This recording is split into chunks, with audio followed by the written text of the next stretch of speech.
Welcome to special live. నేను రమా మండువా. ఈరోజు లైవ్లో భాగంగా మనం తీసుకోబోతున్న టాపిక్ ఏంటంటే గన్నవరం సిట్టింగ్ ఎమ్మెల్యేగా ఉన్న వల్లభనేని వంశీ ఈరోజు విజయవాడ ఎంపీగా పోటీ చేయబోతున్నారా? అసలు విజయవాడ ఎంపీగా వల్లభనేని వంశీని పోటీ చేయించేందుకు జగన్మోహన్ రెడ్డి ఎంతవరకు సుముఖంగా ఉన్నారు? తను గన్నవరం నుంచి పక్కకు పంపిస్తారనే వార్తలు వస్తున్నా వంశీ ఈ రోజున దాన్ని ఖండించే ప్రయత్నం కూడా ఎందుకు చేయలేదు? గన్నవరంలో తన గెలుపు మీద అనేక సందేహాలతో అటు అనుచరులతో కూడా మాట్లాడుతున్న సమయంలో ఒక డైలమాలో వస్తున్న వంశీ ఈ రోజున ఎంతవరకు కూడా ఆయన విజయవాడ ఎంపీగా పోటీ చేసేందుకు సుముఖత వ్యక్తం చేసే అవకాశం ఉంటుంది?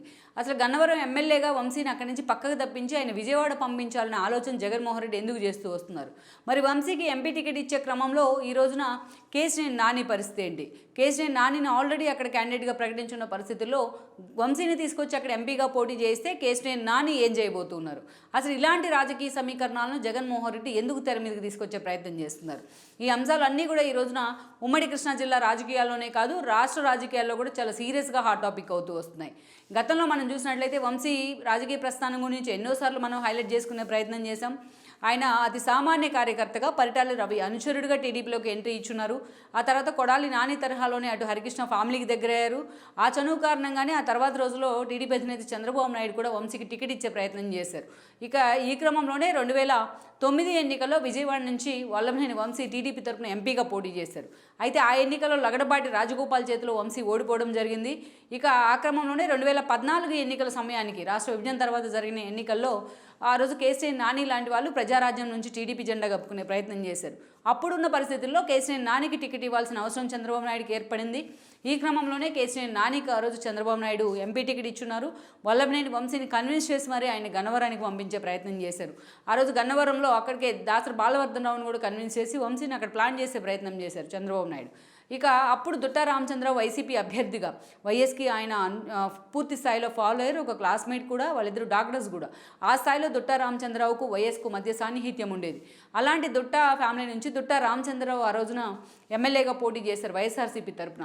అయితే ఆయన మీద చాలా స్వల్ప తేడాతో వంశీ గెలిచి అసెంబ్లీలో అడుగుపెట్టినారు 2014 ఎన్నికల్లో.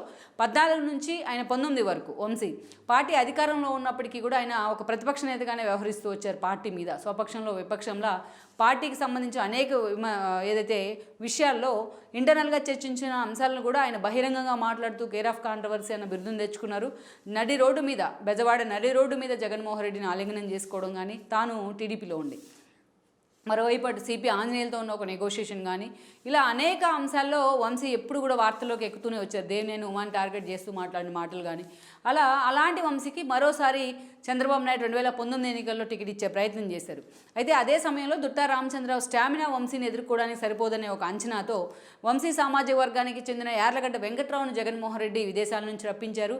ఒక యువ పారిశ్రామికవేత్తగా, సక్సెస్ఫుల్ పారిశ్రామికవేత్తగా పేరున్న యార్లగడ్డని ఆ రోజున గన్నవరం అభ్యర్థిగా జగన్మోహన్ రెడ్డి నిలబెట్టారు. దుట్టా రామచంద్రరావు వర్గం కూడా ఆయనకు పూర్తి స్థాయిలో సపోర్ట్ చేసింది. అలాంటి సమయంలో కూడా వంశీ చాలా స్వల్ప తేడాతోనే యార్లగడ్డ మీద గెలిచి అసెంబ్లీలో అడుగుపెట్టగలిగారు. అటు పార్టీ ప్రతిపక్షానికి పరిమితమైంది. దీనిలో భాగంగానే ఆ రోజున తన సన్నిహితుడైన కొడాలి నానికి మంత్రి పదవి కూడా వచ్చింది. పౌర సరఫరాల శాఖ మంత్రి అయ్యారు ఆయన. ఇక వంశీ ఆ రోజున టీడీపీ జెండా కప్పుకునే ప్రయత్నం చేశారు కొడాలి నానితో పాటు వెళ్ళి. అప్పటి నుంచి కూడా ఆయన పార్టీలో పదవులు దక్కుతాయని ఒక ప్రచారం జరిగినప్పటికీ పదవుల విషయంలో మాత్రం జగన్మోహన్ రెడ్డి ఇతర పార్టీ నుంచి వచ్చిన వాళ్ళకి అంత చోటు ఇవ్వలేదని అనుకోవాలి. వంశీ కూడా అలాగా సైడ్కి ఉంటూనే వెళ్ళారు.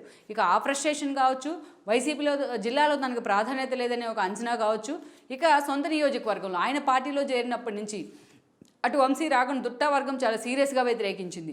మేము ఒక దశలో వంశీ మీద పోరాటమే చేసాం, కానీ అలాంటి వంశీ పార్టీలోకి వస్తే మాకు సఫికేషన్ ఉంటుంది అంటూ ఏదైతే యార్లగడ్డ లాంటి వాళ్ళు ఎన్నోసార్లు వంశీని జగన్మోహన్ రెడ్డి ఓపెన్గా టార్గెట్ చేస్తూ వచ్చారు. ఇక ఆయన చేసిన ఈ ఫ్రస్ట్రేషన్లో వంశీ చేసిన కామెంట్స్ చాలా దూరం వెళ్ళాయి. అటు భువనేశ్వర్ను ఉద్దేశించి వంశీ లాంటి వాళ్ళు చేసిన కామెంట్స్తో చంద్రబాబు నాయుడు కన్నీళ్లు కూడా పెట్టుకున్న పరిస్థితి సుదీర్ఘ రాజకీయ చరిత్రలో ఎప్పుడూ లేని విధంగా. ఈ క్రమంలోనే తనకంటూ కూడా ఒక నెగిటివ్ ఇంపాక్ట్ని అయితే ఆయన క్రియేట్ చేసుకున్నారు. తన మాట తీరు కావచ్చు, తన మాట్లాడే విధానం కావచ్చు, తానుకు రాజకీయ జన్మనిచ్చిన పార్టీ మీద ఆయన ఎప్పుడు కూడా వెనక ముందు చూసుకోకుండా వేస్తున్న కొన్ని కామెంట్స్ కావచ్చు. ఇలాంటి సందర్భాల్లో వంశీ వెంట నడిచిన టీడీపీ క్యాడర్ కూడా ఆయనకు వ్యతిరేకంగా తిరిగి టీడీపీలోకి వెళ్ళిన పరిస్థితి. మరోవైపు దుట్టా వర్గం కూడా దుట్టా కూతురు కానీ సీతారామలక్ష్మి, దుట్టా అల్లుడు శివభరత్ రెడ్డి కానీ వంశీకి టికెట్ ఇచ్చే పక్షంలో మేము పార్టీలో ఉండబోమంటూ జగన్మోహన్ రెడ్డి ముందే పూర్తి స్థాయిలో తేల్చి చెప్పిన పరిస్థితి. ఇక యార్లగడ్డ కూడా తనకు సఫికేషన్ ఎదురవుతోంది, వంశీ ఉన్నంతకాలం తనకు టికెట్ లేదనేది తనకు తెలుసుకున్నారు. ఈ క్రమంలో ఆయన జగన్మోహన్ రెడ్డి మీద తిరుగుబాటు జెండా వేసి ఈ రోజున టీడీపీలో జాయిన్ అయ్యి ఉన్నారు. ఆయన గన్నవరం అభ్యర్థిగా పూర్తి స్థాయిలో గన్నవరంలో ప్రచారం కూడా చేసుకుంటూ ఉన్నారు. సో అక్కడ ఎటు చూసినా కూడా ఆయనకి ఏ వైపు నుంచి చూసినా నెగిటివ్. అటు దుట్టా వర్గం, ఇటు యార్లగడ్డ వర్గం పూర్తి స్థాయిలో తన మీద నెగిటివ్తో ఉంది. యార్లగడ్డ లాంటి వాళ్ళ మీద గతంలో తను ఓడిపోయింది చాలా స్వల్ప మెజారిటీనే.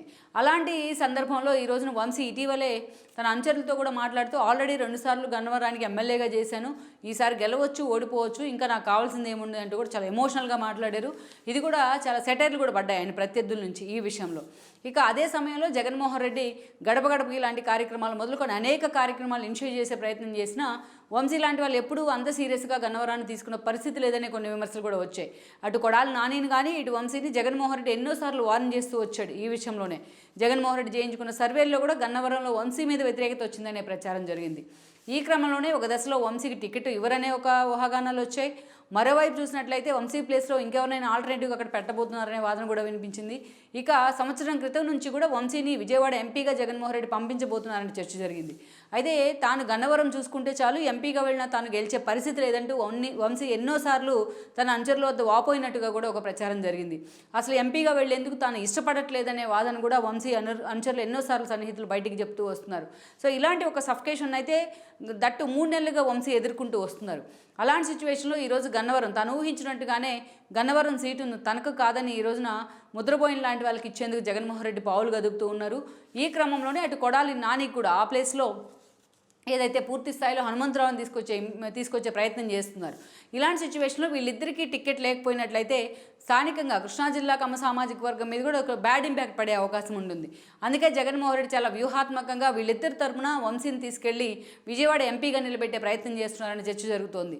ఎందుకంటే గతంలో వంశీ విజయవాడ ఎంపీగా పోటీ చేశారు, లగడపాటి చేతిలో ఓడిపోయినారు. అలాంటి వంశీతో ఇప్పుడు ఒక ప్రయోగం చేయించబోతున్నారని చర్చ నడుస్తోంది. ఎందుకంటే ఇక్కడ విజయవాడ సీటును జగన్మోహన్ రెడ్డి చాలా ప్రిషియస్గా తీసుకున్నారు. ఇక గతంలో చూసినట్లయితే అటు కోనేరు ఫ్యామిలీ నుంచి కోనేరు ప్రసాద్ అక్కడి నుంచి పోటీ చేసి ఓడిపోయినారు 2014లో. ఇక గత ఎన్నికల్లో చూసినట్లయితే కమ్మ సామాజిక వర్గానికి చెందిన పీవీపీకి టికెట్ ఇవ్వడం జరిగింది. ఆయన కూడా ఒక పారిశ్రామికవేత్తగా సక్సెస్ఫుల్ పారిశ్రామిక పేరున్న ఆయన కేసీఆర్ నాని చేతిలో ఓడిపోయినారు. అందుకే రకరకాలుగా విజయవాడ ఎంపీ వైసీపీ ఎంపీ పేరు మీద రకరకాల ప్రచారాలు జరుగుతూ వచ్చాయి. అటు నాగార్జున పేరు ఒక దశలో వినిపించింది, అదేవిధంగా జేపీ పేరు ఒక దశలో వినిపించింది. అలా వైసీపీ నుంచి అనేక మంది పేర్లు వచ్చాయి. ఇక ఇటీవల నెరసు నాగరత్నం కానీ అదేవిధంగా మొండితోక అరుణ్ కుమార్ని కానీ అక్కడి నుంచి పోటీ చేయిస్తారు. సామాజిక వర్గ సమీకరణాల్లో భాగంగానే ఒక చర్చ జరిగిన బట్ ఆ దిశగా కేవలం ప్రయత్నాలు మాత్రమే జరిగాయి, పూర్తి స్థాయిలో వర్కౌట్ కాలేదనుకోవాలి ఆ అంశం. ఇదే సమయంలో కేసీఆర్ నాని టీడీపీ మీద తిరుగుబాటు జెండా ఎగరేస్తూ వైసీపీ జెండా కప్పుకున్నారు. ఆయన ప్రజెంట్ ఇన్ఛార్జ్గా అయితే ప్రకటన చేశారు. అయితే ఇక్కడే ఒక ట్విస్ట్ ఉందనుకోవాలి. ఎందుకంటే కేసీఆర్ నానిని ఎంపీ అభ్యర్థిగా జగన్మోహన్ రెడ్డి అనౌన్స్ చేసినప్పటికీ కూడా టీడీపీ అప్పటి నుంచి చాలా వ్యూహాత్మకంగా పావులు కదుపుతోంది. ఈరోజు అంతగా పొలిటికల్ ఎక్స్పీరియన్స్ లేని చిన్ని లాంటి వాళ్ళని అక్కడ ఎంపీ అభ్యర్థిగా పెట్టినట్లయితే పూర్తి స్థాయిలో కేసీఆర్ నాని ముందు ఓడిపోవడమైన అంచనాకు టీడీపీ వచ్చింది. ఇక అదే సమయంలో అక్కడ ఒక సాలిడ్ అభ్యర్థి కోసం టీడీపీ చాలా సీరియస్గా ప్రయత్నాలు చేస్తోంది. ఈ క్రమంలోనే తూర్పు ఎమ్మెల్యేగా ఉన్న గద్దె రామ్మోహన్ను కూడా అక్కడికి పంపిస్తారని ఒక ప్రచారం అయితే జరిగింది. అయితే ఇటీవల కాలంలో మాత్రం గత వారం రోజులుగా భువనేశ్వర్ని అక్కడి నుంచి పోటీ చేయించాలని ఒక సాలిడ్ ప్రచారాన్ని అయితే టీడీపీ తెర మీదకి తీసుకొచ్చింది. అందరి సీనియర్ల అభిప్రాయాలు కూడా చంద్రబాబు నాయుడు తీసుకునే ప్రయత్నం అయితే చేస్తూ ఉన్నారు ఈ విషయంలో. అందుకే ఒక మహిళా సెంటిమెంట్ని అక్కడ ఎక్స్పోజ్ చేసే ప్రయత్నం అయితే జరుగుతుంది టీడీపీ వైపు నుంచి. ఇక అలాంటి వంశీ లాంటి వాళ్ళని, ఎందుకంటే వంశీ ఏ స్థాయికైనా వెళ్ళి టీడీపీ మీద విమర్శలు చేయగలరు, టీడీపీ కుటుంబ సభ్యుల మీద విమర్శలు చేయగలరు, చంద్రబాబు నాయుడు మీద విమర్శలు చేయగలరు. అందుకే ఆ సెంటిమెంట్కి పూర్తి స్థాయిలో చెక్ పెట్టాలంటే వంశీ లాంటి ఒక వ్యక్తే కరెక్ట్గా ఉంటుందని జగన్మోహన్ రెడ్డి లెక్కలు కడుతున్నారని సమాచారం ఉంది. అందుకే ఈరోజు పరిస్థితులు ఏవైనా కానీ వంశీ లాంటి వాళ్ళని తీసుకొచ్చి విజయవాడ ఎంపీగా పోటీ చేయించబోతున్నారని కూడా చెప్తున్నారు. మరి అలాంటి సిచ్యువేషన్లో ఈరోజు నా కేసీఆర్ నాని నేను చేయబోతున్నాను చర్చ కూడా హాట్ టాపిక్ అవుతోంది. కేసీఆర్ నానికి ఆల్టర్నేటివ్గా అతను ఎమ్మెల్యేగాను తూర్పు లాంటి చోటు నుంచి మరో ఆల్టర్నేటివ్ కూడా చూసే అవకాశం ఉందన్న చర్చ అయితే బయటికి వస్తోంది ఈరోజు వైసీపీ నుంచి. మరి ఈ విషయంలో వంశీ అనుచరులు కానీ వంశీ కానీ ఎలాంటి నిర్ణయం తీసుకోబోతున్నారు? తనకు పార్లమెంట్ తప్ప వేరే ఆప్షన్ లేదు, విజయవాడ పార్లమెంట్ తప్ప వేరే ఆప్షన్ లేదు అని జగన్మోహన్ రెడ్డి ఈ రోజున ఆయన మీద ఒత్తిడి తెచ్చినట్లయితే వంశీ దీన్ని ఎలా తీసుకునే అవకాశం ఉంటుంది? అసలు కేసీఆర్ నానిని పక్కన పెట్టి వంశీని అక్కడ తీసుకొచ్చే ప్రయత్నం జగన్మోహన్ రెడ్డి ఎంతవరకు చేస్తారు? సో ఓవరాల్గా ఈ రాజకీయ పరిణామాలు కృష్ణా జిల్లా వైసీపీలో ఎలాంటి ప్రకంపనలకు చోటు చేసుకోబోతున్నాయన్న అంశం కూడా ఈ రోజున జిల్లా రాజకీయాల్లో చాలా సీరియస్ అంశంగా మారింది.